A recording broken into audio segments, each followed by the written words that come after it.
Hello, everyone. Welcome to another episode of your favorite podcast, The Random Hour. As always, I'm your co host, Devin Moore. And of course, the way that Riverside has it laid out, over here to my right is the host of our show, Kyle Crump. And today we have another awesome special guest with us, and I'm going to give him the floor real fast to introduce himself. Hey everybody, my name is Eddie D. Williams. Certainly glad to be here. Glad to be here among you guys today. I'm the author of The Affinity Theory, book one of the Affinity Saga. It's my adult superhero romance thriller. Just came out October 25th of last year. And in my book, Malcolm Simone, their superpowered teammates have come together to take down a maniacal force of darkness who's hell bent on wiping out the power population and murking one of their own. It's X-Men meets Hancock meets Twilight meets the Avengers. Proves to be one of the best times you'll have reading a superhero novel in a very long time. Again, I'm just grateful to be here today. I hail from Valdosta, Georgia, married with two kids and two dogs that I babysit every now and then. And just happy to be here, and I'm grateful to have a good time with you guys today. Awesome.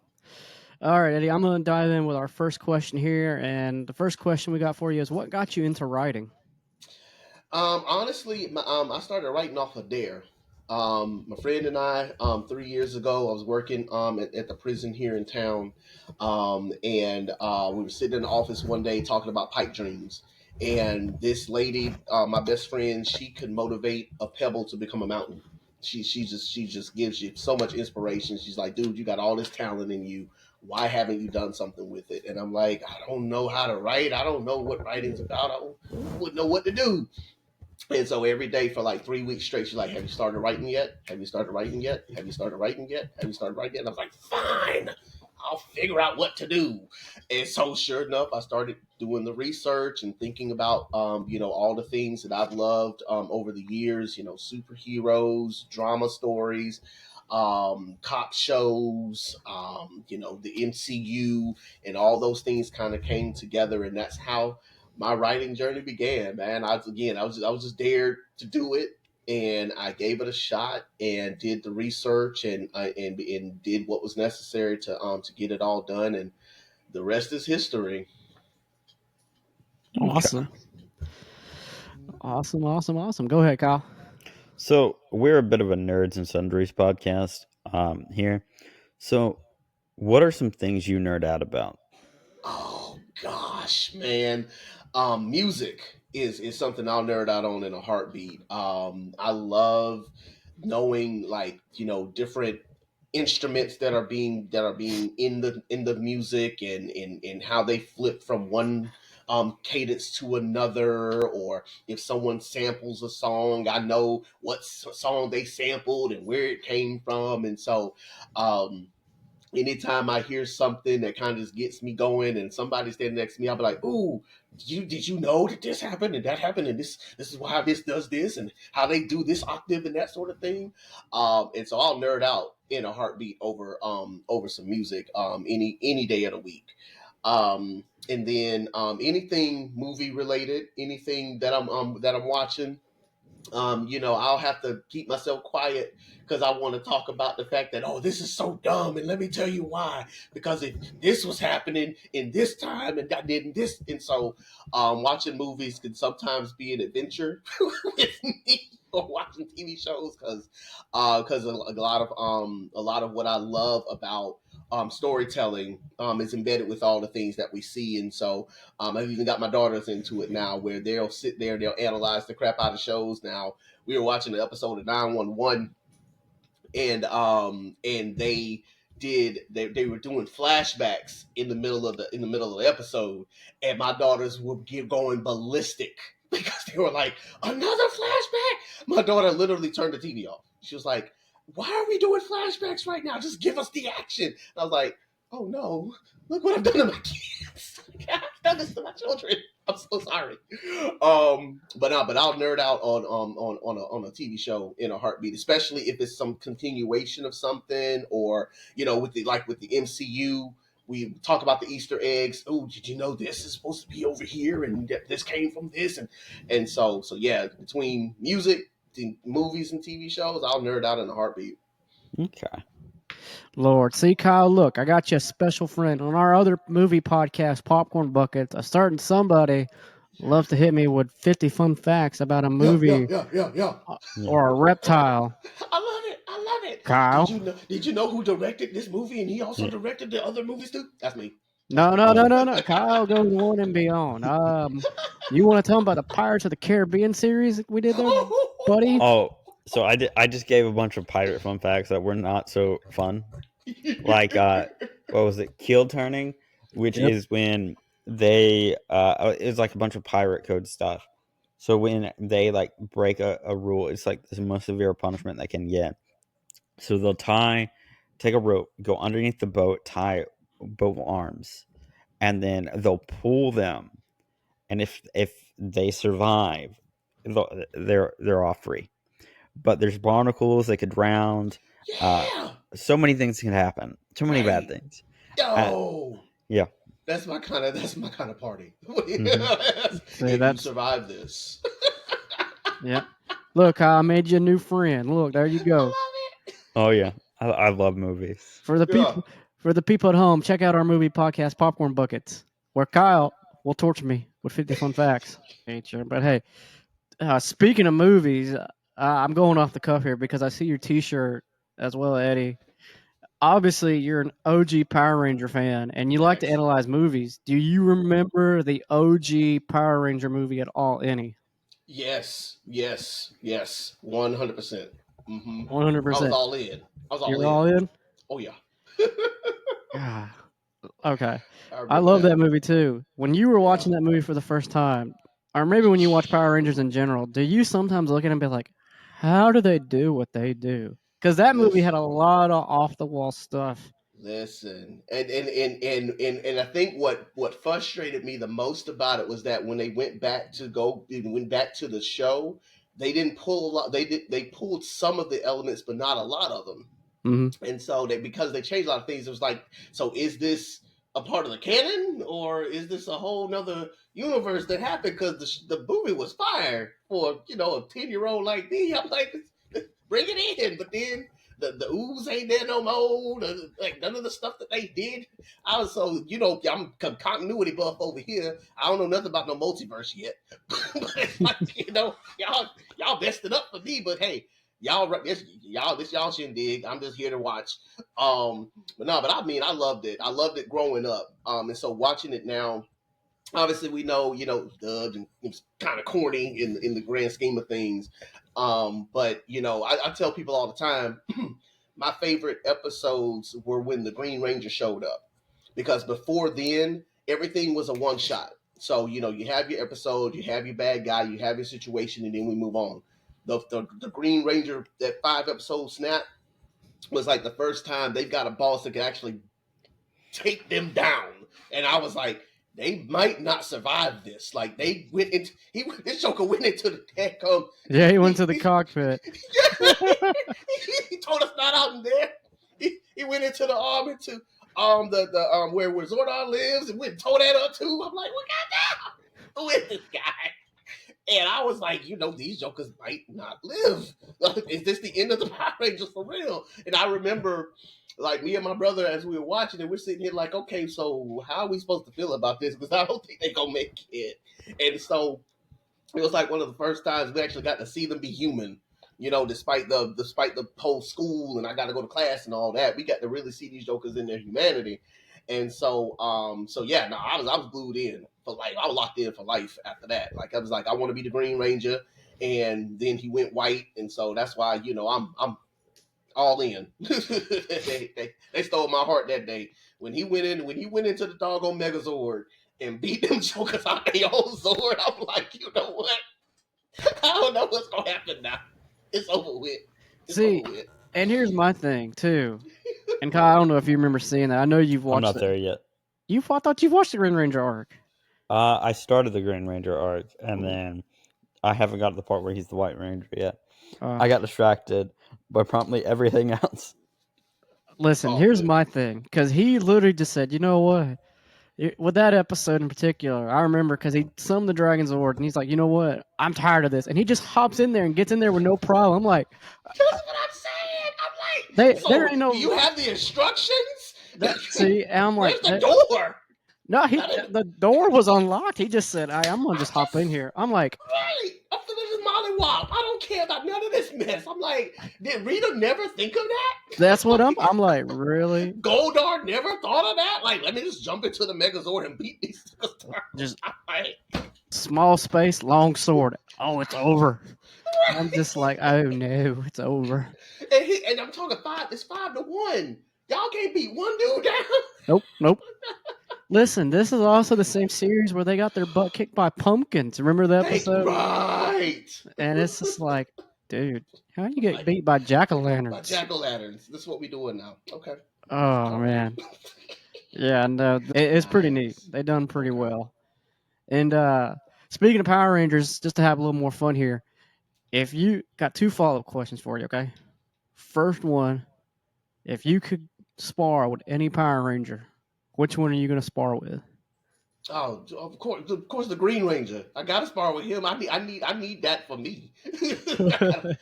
I gotta see if I can take him down because apparently the other five couldn't. Well, I see if I got a shot. You know, You got a go hit shot. the gym. Let me go hit the gym for about a year first. Get my weight up. Give me a chance. Oh man, I'm not gonna lie. If I had to pick one, I'm not picking. Oh gosh, I can't think of. I can't. I'm fighting Rocky. I'm not fighting the You original fight Austin Rocky. State. I'm fighting Rocky. I got a chance with Rocky. Listen, Rocky. I don't know. Did you ever watch? I know Turbo is not a Mm, fan favorite, but it's all right. It's all right. But okay. yeah. But listen, my man did a spinning back kick and he missed and he broke his neck. I'm feeling pretty confident if I just get between him and some rope. I think I'm Yeah, I feeling think you'll pretty be all good. right. I think you'll be all right. I Mm-hmm, think I got my chance with Rocky. mm-hmm. The rest of them, nah. It's all right. Ali, Alicia's gonna look at me and just do a judo flip, and I'm gonna just call it a day because she ain't playing. Okay, Cat, you can't trust her to save her life. No, I'll no, jump you back in can't that trust ring Cat with with her. nothing. Mm-mm. Okay. Kyle, wait until you get to season 3. You're in for some spice. You can't trust Cat with nothing. Oh yeah. Listen. Yeah, I, you can't. Okay. I I have been through the Germa Force, the Germa 66. Mm. Oh, ha ha ha ha ha. You don't know what that is. No. It's One Piece. Oh, yeah, no. I'm still on episode like 82 of One Piece. Listen, it was 82 of a billion, right? Something like that. God. Listen, Kyle's got like the whole One Piece collection. He's working on it. I've No, Listen. got I've his. already done. I've moved on to. I finished all of the Wizard of Oz books, and now I'm moving on to Wicked. Oh, Mm. speaking of Power Rangers, another manga which I'll recommend to you is Go Go Loser Ranger. That That's one is really good. I finished it. Mm. yeah, that's a pretty good one. Imagine if the Power Rangers were bad guys. It's pretty good. I'm reading the manga. Oh, It's I'm sold. All and right. a Hmm. putty. Oh, and here's the best thing: a putty tries to take him down. Basically, Oh, let's go. Let's go. it's I need that. Okay. yeah. Go Go Loser Ranger. They've got a couple copies at Books a Million in Valdosta. Okay. Now I it's think a they're also the anime's on Hulu. I think. yeah. The anime is also on Hulu. Okay. Mhm. But it's a pretty good one. I've enjoyed. I've actually just enjoyed reading the manga because I'm like, Mm. I want to read it. But that's a pretty good concept too, and I'm just Mm. like, that is a pretty How's good the idea. What? artwork in that? Is it like Kaiju number 8? I'd say so, yeah. Okay. Because some of the artwork, especially with the clashing and stuff, it's just so done beautifully. Which we all know, mangas can be drawn beautiful, and then animation sometimes. Mm. Oof, you know what I Oh yeah. mean? But to follow up with my second question here, if you could pilot any Megazord in the Power Ranger universe, which one are you flying or piloting? Oh man. I definitely got to go with the White Tiger. Got to go with the White Tiger. No, no, no. I'll take that back. No, no, no, no. The Ultra Zord, Titanus. Okay. That was mine. Yeah. When Titanus showed up that first time, I was like, let's go. That one's mine. That one's the one. That's the one. You can't destroy him. Like he's just big for no reason. You can ride on him, power everything else up. Yeah, let's go. Titanus is mine. The Ultra Zord. What I'll go. made you choose the cover for your book, Affinity Theory? So initially, as I was getting ready to do the cover, as we were doing the cover work, I didn't know what my book was. Hmm. In terms of when I was trying to query it to submit it to the agents trying to get published in a one of the big five houses. Um, so I didn't know what my book was. I didn't know if it was a romance book. I didn't know if it was a fantasy book. I didn't know if it was a thriller. I knew what it was, but I didn't know how to market it. So initially, when I went to my cover artist, I asked them, these are the main two characters, Malcolm and Simone, the main two characters.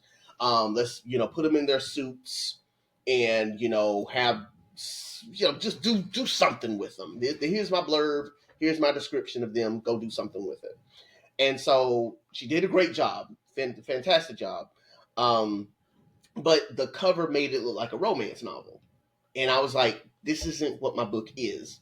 But I don't know what it is yet at this point. Again, still querying, getting rejection after rejection, because I'm giving it to the wrong people.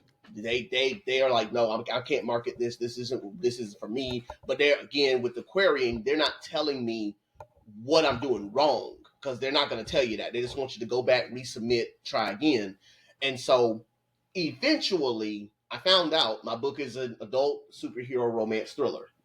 And once I understood that, I looked back at my cover and I said, this isn't going to work, because no one's going to see this cover and think superheroes. They're not going to think thriller. They're going to think romance. They're going to think maybe fantasy, but that's not what my book is. So I went back and and started doing some I went back to my cover artist and said, listen, um, can you at the very least let's just give me like three or four pictures of them in their suits fighting, or maybe walking down the street, or just give me something so that I can market this book the way that I want to market it. And my cover artist said, I can't do that. That's not what I do. I don't have that ability. So I'm stuck. I'm like, well, I burnt the money to get a cover, and the cover ain't work, and I can't get my money back for that. And I'm over here, paying bills, got kids. I ain't got the bread to be going back and having somebody else to do a cover like this, given that these are 8 distinct characters on this book cover. It's 8 distinct characters. All of them have personalities. All of them have different suits, the whole 9 yards. And so, and I know people have their version for AI, and if I had the money, I would love to pay somebody to do this work for me. But again, that's why I need people to buy my books. That way I can get up the capital to be able to pay somebody to do this. So I used an AI generator to basically create Power Rangers. It said these are their suits, this is what they look like, that sort of thing. And so they created them. It was fantastically exactly who I wanted them to be, and that's how we got the cover that we got. We put these 7 characters who are teaming up to fight this maniacal boss, who people have been dubbing Darth Vader. Like, it ain't Darth Vader, but I understand why you feel that way, and I love it. But that's how we came up with the cover. The city is their background, kind of depicting, kind of that midnight darkness falls type deal going on. And yeah, that's how we came. That's how we came up with it at the end. Okay. Okay, that's pretty neat. Let me ask you this: what inspired you to write that book? So a combination of things. Again, off of the dare. That my friend pushed me with. I've always loved telling stories. Since I was 4 years old, that's all I ever did was tell stories. I'm watching TV, mimicking what I see on TV. I was born and raised in the church, and that's all pastors and teachers do. They tell stories, to try to keep people awake. Because if you don't tell a good story, I'm gonna pass out on you. And I was one of them ones, like, you're gonna have to keep me up, because I love Jesus, but if you're bored, I'm gonna go to sleep on you. And so I always loved telling stories. No matter where I was telling a story. If I'm in, gym class, I'm telling stories. If I'm doing a project, when they were like, you got to present, I was the first one to say, sign me up, because I get to tell you a story. And so over time, that just became kind of the fabric of my DNA. Just telling stories, watching soap operas, watching 90210, watching cop shows, watching Melrose Place, whatever, telling stories. Over time, becoming a pastor myself for a little bit of time, still telling stories, telling this story, that story, examples, that sort of thing. Even after resigning from pastoring, still love telling stories. So that's always been me doing the therapy work that I do now. Most of what I do in my therapy sessions is tell stories. That's the way that I help people to relate to what they've got going on, is by telling stories. And so this just became the natural thing for me to do. It's just to just tell a good story. Even if when I'm talking to my kids, I'm talking to them in stories, and they're telling me stories. And so just being inspired to just tell a good story. From there, again, I love superheroes. I love relationships. I love dealing with with trauma in terms of like the therapy work that I do. And so this all just, and then also I was going through a, I'm gonna say an existential, because it wasn't midlife, it was more like an existential crisis in the immediate aftermath of having to resign from the church, trying to figure out who I am as a person. And so going back to the beginning and recognizing storytelling's been what I do, all those things came to a head, and the characters in my book are now extensions of me and some of the issues that had been dealing with in that kind of pocket of time. And so the stories that I'm telling with them now are extensions of those issues, in so much that as you get to watch them progress, they are now walking out some of the same things I had to walk out, and some of the problems and the issues that I had. And so it became, an outlet for me, my catharsis, and also just a good time, because I really love these stories. Like, these characters are dealing with some really big issues, both power wise as well as in their own everyday walk of life. And even my wife will tell you, like, she dives in. She's my harshest critic, and so if she'll DNF a book in a heartbeat.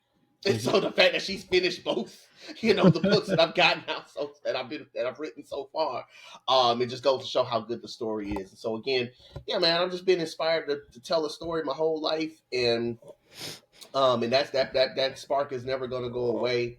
And so this just is giving me another opportunity just to tell a good story. Okay. Kind of a follow up question from there. What is an ideal story that you would like to write? Oh man, right now I think I'm telling the ideal story, in so Mm-hmm. much that where I have my characters at right now with the saga that I'm writing, Mm-hmm. that's the story that I want to tell. It's what happens when you give up your freedom for peace. Okay. And I feel like we're kind of living in that time right now, where Mm-hmm. if you remember Captain America Winter Soldier, um um um Zola's algorithm was Yes. based on people saying, I will give up my freedom for Mm-hmm. peace. And so for a lot of what we're seeing in the world now is that we've become so inoculated by wanting to be happy, that we're giving up a lot of freedom that we actually think that we're gaining.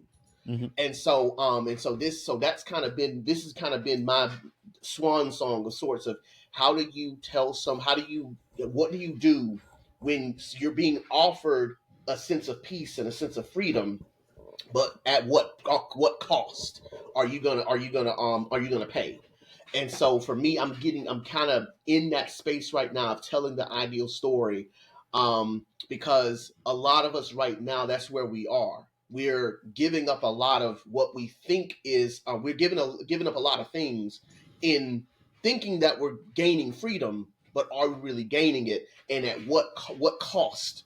Like, how high of a price are we going to pay for this? And so yeah, so that's kind of, so I'm kind of telling it right now. As a matter of fact, like I'm writing book 4 of the saga right now. And that's the story that's told, and that's why it's taking me so long to write it. Like, this is the Mm-hmm. hardest story that I've had to tell, because I want it to make sense too. Like, it's not, I don't want it just to be this arbitrary thing that just kind of happens, and now it's like, this doesn't make any sense. And so trying to make it make sense, and that's what makes this the hardest story to tell. Because I want it to be grounded, but at the same time still posing that same question: what price are you willing to pay for freedom? What price are you willing to pay for peace? Okay. That's pretty cool. Yeah. Oh yeah. So our next question: what advice would you tell a new writer that you wish you knew when you started? Oh man. That you don't necessarily need an agent, but you need an editor. Mm-hmm. You need an editor. I was spending so much time trying to query my book that I didn't realize my book wasn't finished. I finished the draft. I had edited it myself, but my thing was riddled with so many errors after I gave it to my editor. My editor's like, "You gotta fix this. You gotta fix this. This is wrong. That's wrong." Da da da da da. And I'm like, "Bruh, I didn't know." And then giving it to the alpha and beta readers, we can't see your book, we can't hear your book, where you don't give enough information here. I spent more time editing the book than I did writing the book because Mm-hmm. I didn't know a lot of things that the book needed. And so I would tell anybody, just beyond just writing your book itself, um, you need an editor once you're done, because your editor is going to see things you can't see. You need an alpha reader, you need a beta reader to read the book so they can give you the unbiased truth about what your book is missing, what you need to take away, so that way you can write a seamless piece. And I wish I would have known that up front, because I feel like a lot of time was wasted trying to figure out, oh, I gotta do this, I gotta do this, I gotta do this, I gotta do this. And had I known that from Jump Street, the timeline may have moved a little bit faster for me. And so again, that's the advice I would give. Go get an editor. Go get an editor. And there's a lot of people, professionally as well as freelancers. Well, they're still professionals, but freelancers. Go get one on Fiverr. There's plenty of people on like the social media accounts who are ready, chomping at the bit. That's where I found my editor, on the first one I found on Fiverr. My editor from now moving forward, I found her on TikTok. And they are ready, chomping at the bit to help you polish your work. And the sooner you can do that, the sooner you can move to, publishing the actual bit. Okay. So, Eddie, what are some fun ways or unique ways that you have promoted your book that you could share with us here in our audience at home that are like you, that are aspiring authors, and and some cool ways that might help them in the future as well with their future projects? Yeah, man. Listen, CapCut is gonna be your best friend. CapCut's gonna be your best friend. You can make very simple videos off of CapCut. When you go live on like TikTok, or if you make videos like on Instagram or anything like that, you can splice those things up 6 ways to Sunday. Like, Mm-hmm. I give my spiel, like I gave up at the top here about what my book is about and that sort of thing. I may give that spiel like 5,000 times on a TikTok live. Just download that video, put it in CapCut. Now I got 50 commercials just off of one live video that I've made. And you can add all your different special effects, put your books in, that sort of thing. And so again, CapCut be your best friend. Any type of video editing software that you can do on your phone, just so that you can upload stuff real quick, fast, and easy, and you don't have to keep reinventing the wheel. Also, if you've given your book to people to read, before or during your sales, and they're giving you feedback, go type that feedback up and go make commercials off of that. I have a blur I have a video that I've made of people who have said this book is great, this book is awesome, great characters, great this, great that. Go type those things up and make videos off of that. You don't even have to be on the screen for that. For people who maybe gun shy about being in front of a camera, you don't have to make anything about that.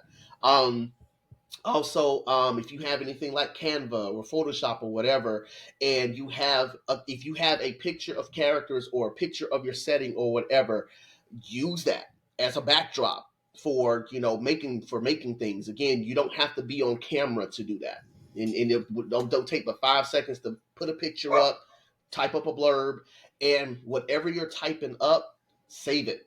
So that way you don't have to keep typing it up over and over again. My clipboard is full of stuff that I've saved over just the year of the months of all the things we've done. So that way it's just very quick. What I've learned is that it doesn't take a whole lot of professional editing things to let people know your book is out there.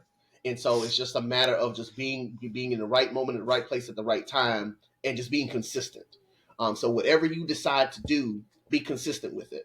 I go on live regularly because again, I'm not gun shy of a camera, being on stage, been doing it the whole life, so I'm not shy about it. But I have to be consistent with it, so I can't go on live one day and then not show up for another 7 days and think people are going to come show up for me the next time around. So I have to be consistent if I'm going to. That's the route I'm going to take. So whatever you decide to do, be consistent with it, but know that it is so easy to publish and market your book. You just have to be consistent with it, and just go ahead and do all that editing work on the front end. So that way you're just reposting. Let's repost stuff. I'm not having to go back and reinvent the wheel at this point. Just reposting stuff. I'm in Canva. I'll make a quick little thing real quick and post it and recycle and recycle. And again, consistency is the key. And so whatever you decide to do, just be consistent with it. But it's a lot. It's a lot of fun, man. I can't lie. Being on live has been fun for me. I've met a lot of great people. I think that's how I met y'all. Just going live one day, and here I am You pubbing the did. book. Right, I I'm just just just pubbing the I book. was I was doing we were doing research. I use TikTok has been a great source for us to Yes, it it's been Network. has. to It really network, has. and I was just listening to your live and I was like, I like this book. Yeah, that's all. I'm just here. Like I say, I'm just here. Whoever comes on, comes on. I've met so many great people. I've met podcasters. I've met editors. I've met authors. I've met readers, who have these big platforms. And that's when whenever they come through, I'm like, oh my God, such and such is on my platform right now. Thank you for gracing me with your presence, Your Highness. Like, you know, and I'm just here. I'm just here trying to pub a book. I ain't out here trying to be, 50 billion people deep. I just want people to buy a book. And so again, it's just been a lot of fun for me to just be on the live and to be able to tell people about it, and to just share my joy for storytelling, answer questions, that sort of thing. But again, that's not for everybody, and that's okay. Find your thing, the thing you love to do that consistently. And again, whether you sell one or whether you sell 10,000, someone's going to get your book. And I tell this all the time, all it takes is one person with the right cachet, the right influence, the right, whatever, to go and make a video about your stuff. That's what's happened with me. Again, I didn't know who I was pubbing my book to. I'm just out here saying, hey, look, I got a book. I sold a book. I wrote a book. Maybe you want to buy it. I don't know. And sure enough, people are gravitating to it like a moth to a flame. And so, whatever you choose to do, just be consistent with it and know that your consistency will pay off in the end. Okay.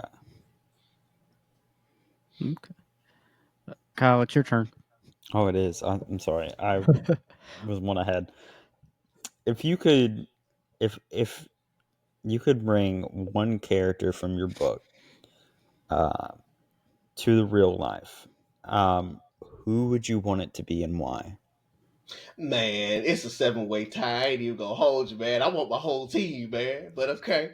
No, if it'd have to be Simone, man. It'd have to be Simone, and the reason being is because like she is the person that I wish I was. Hmm. I've grown more into some of the aspects of her character, but it took having somebody like that in order to pull that out of me. And so Simone would be the best friend, the one who's pulling all that stuff out of me. And just a lot of fun, man. She's a lot of fun. She's a daredevil. She's not so much a shoot first, ask questions later, but she's not afraid. She's very fearless. Like, she's like, point, where are we going? That's where we're going. Okay, let's go. Not a lot of timidity when it comes to her. And so for me, I struggled a lot with not betting on myself, not taking chances, being the one who's always measuring 10 times to cut once rather than measuring once and then cutting 10 times. And so again, she represents everything that I wish I was growing up.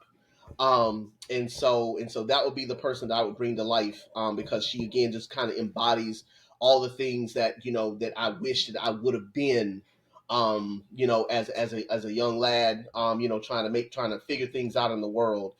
She's got a fearlessness about her that once you gravitate toward her, she'll push you to just do anything that you put your mind to. And so so that would be the person that I would bring to life if I had to bring any of them to life. Okay. Okay.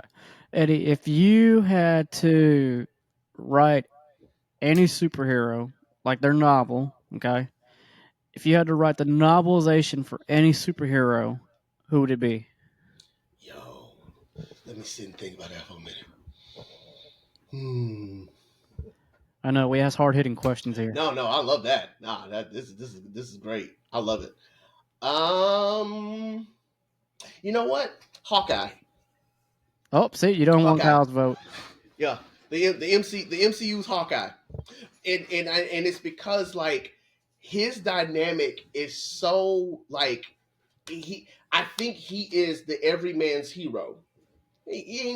All he has is superior eyesight. This man Mm-hmm. can see, targets like it ain't nothing, and he has honed his skill to the point where he never misses.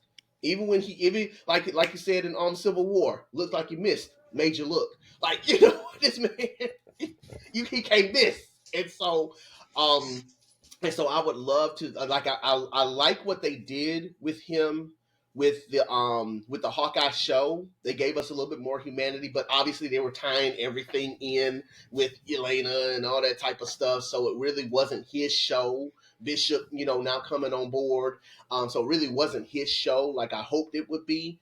Um, but that would be the character because I want to know about his family, his kids, his wife, like what's going on with her, and how we got them hiding in plain sight type deal, and just kind of want to know a little more of his story. And then would love to see, when he goes Ronin on everybody. Like Mm. I'm mad at the world.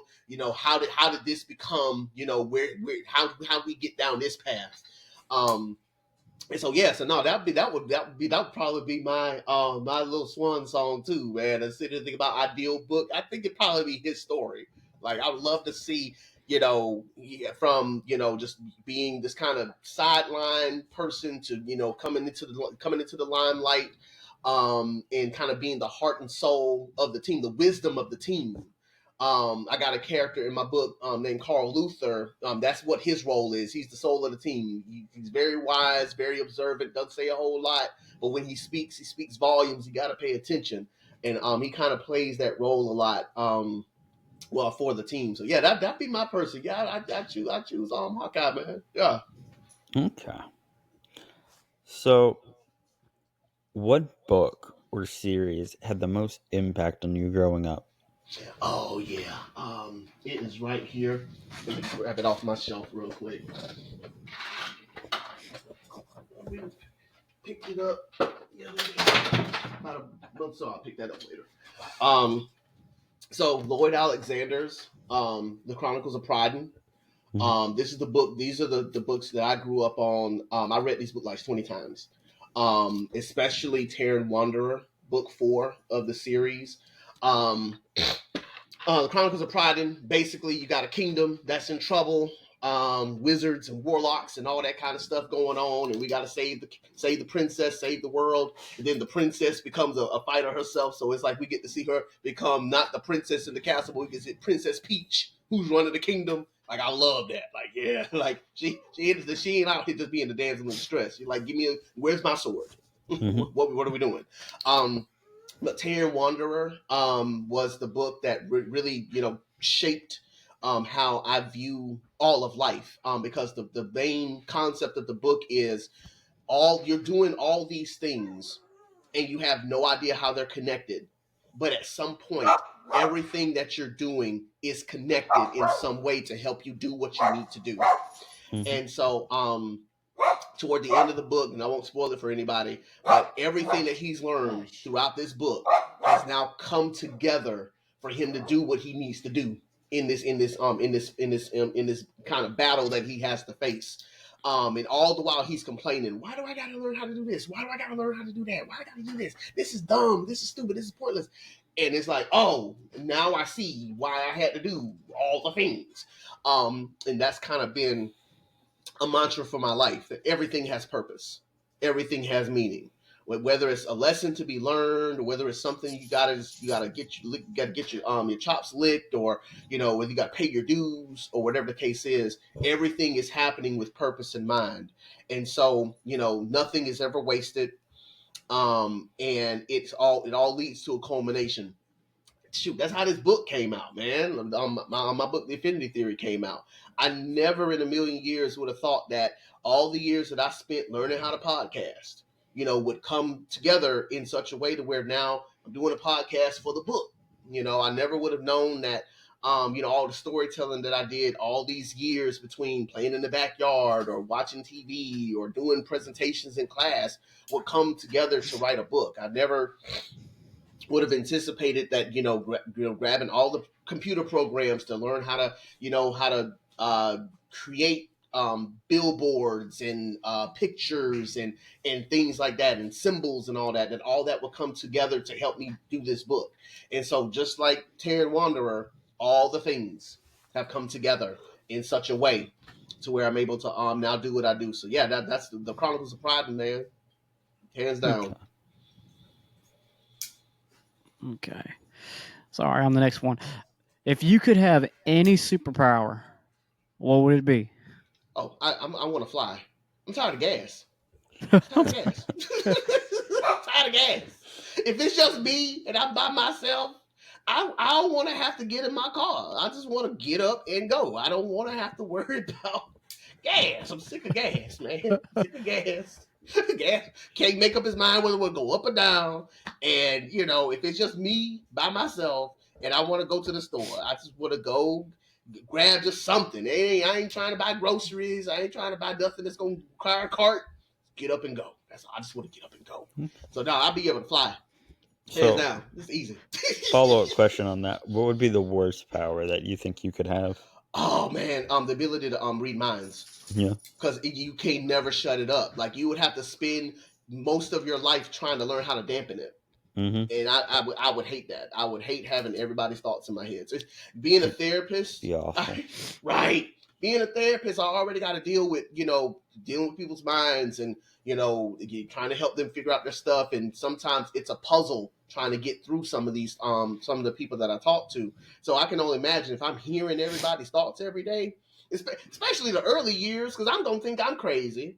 I'm gonna try to tell my parents or whoever, listen, I hear these voices in my head. Oh, we're gonna get you some medicine. Man, I'd be doggone, and they ain't trying to pick on nobody, but I'd be schizophrenic at that point. Like, I'm hearing all these people's voices in my head only to find out it's a power. Man, I couldn't do it. Nope. They were like, listen, where's Professor X? I need somebody help me. I could just see it. This is probably like a clip or somewhere. I could just see it causing fights. Be like, well, yeah, didn't you say this?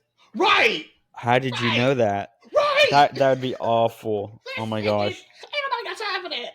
Listen, I'm reading a book right now called The Colors of Death by Patricia Marquez, and in it, it's it's what happens when telekinetics and telepaths are starting to emerge in the world.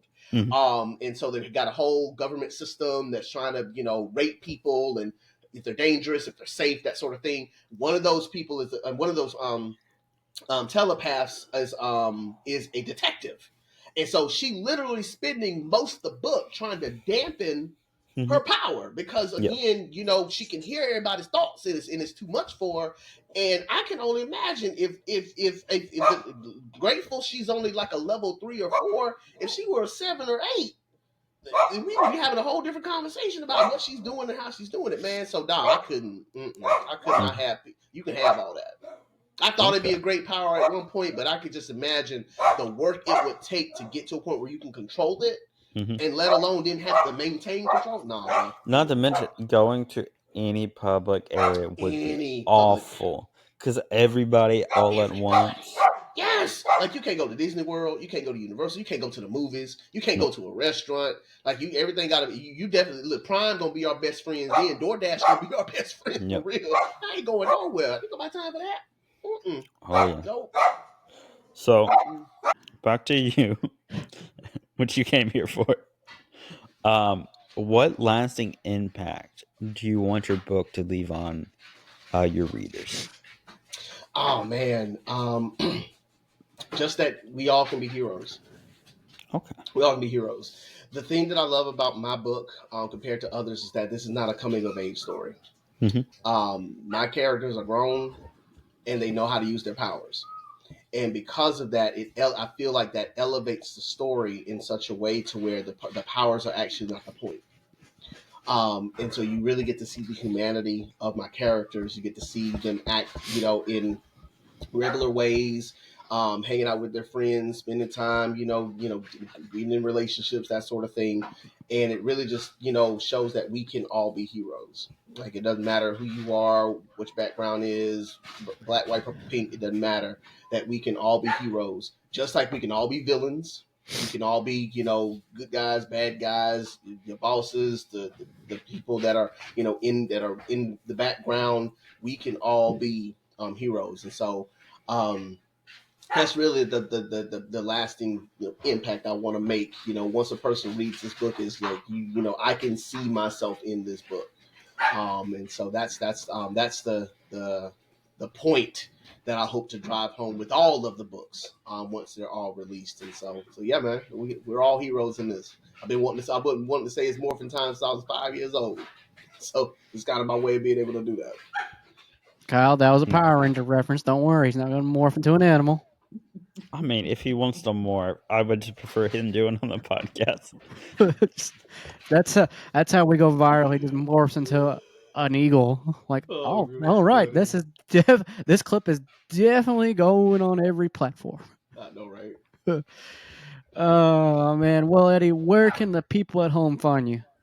Oh man, so I am everywhere on social media. So wherever you have a social media account, I am there under Eddie DeeWrites.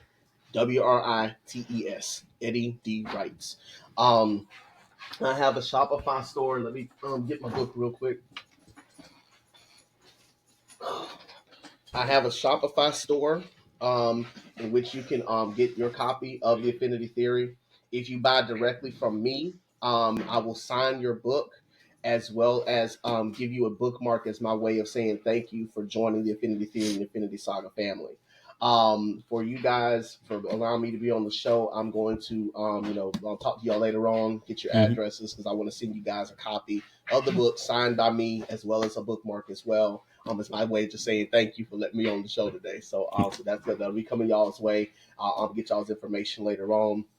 But again, I do have a Shopify store.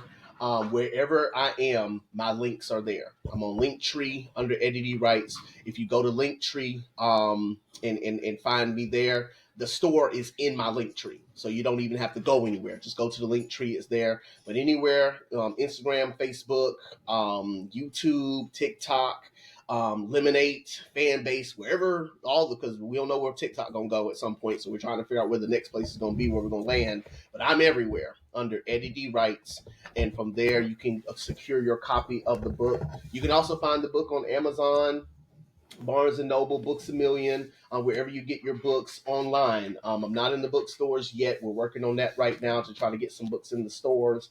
But if you go online, you can get you a copy of the Affinity Theory in either the paperback or the hardback. Um, in the stores, from their online platforms, to be able to get you a copy that way as well. But yeah, man, we're everywhere. This is all you gotta do is Eddie D Writes. You will find me. Thankfully, my name was unique enough to where I got them all everywhere. But that's where you can find. You can find me wherever an online platform is. That's where I'll be. Okay. Awesome. Well, as always, everybody, You can follow me on my podcast, the More Sports Podcast, the sports podcast for everybody, as well as, even though I've shouted it out already, Popcorn Buckets, where we review a movie every Sunday. And as well, you can follow us on social media. You can follow us on Instagram as Rando Bucket Boys. And hey, you can follow us on Twitter, Rando Corporate One. And hey, you can subscribe to our YouTube channel where you also see the video version of this interview at Random Incorporated. And Kyle, is that everything? I feel like that's everything. I feel like I've hit I everything. believe so.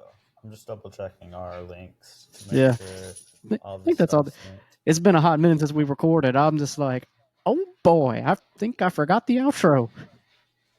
We're totally work out. professional here. We're We'll totally figure it not out in indie post. podcasters. We're professional. Oh, yeah. Oh man, but before we end this, Eddie, do you have any last words you'd like to say? Again, just thank y'all, man. It's been a true pleasure to be on the show with you guys on today. Again, I've just really enjoyed this experience thus far since we published in October. If you have not secured your copy yet, feel free to go get you a copy of the Affinity Theory. And feel free to hit me up. I'm accessible. I'm reachable. I DM back. As long as it's appropriate. But again, come and hit me up anytime. You have any questions, comments, concerns.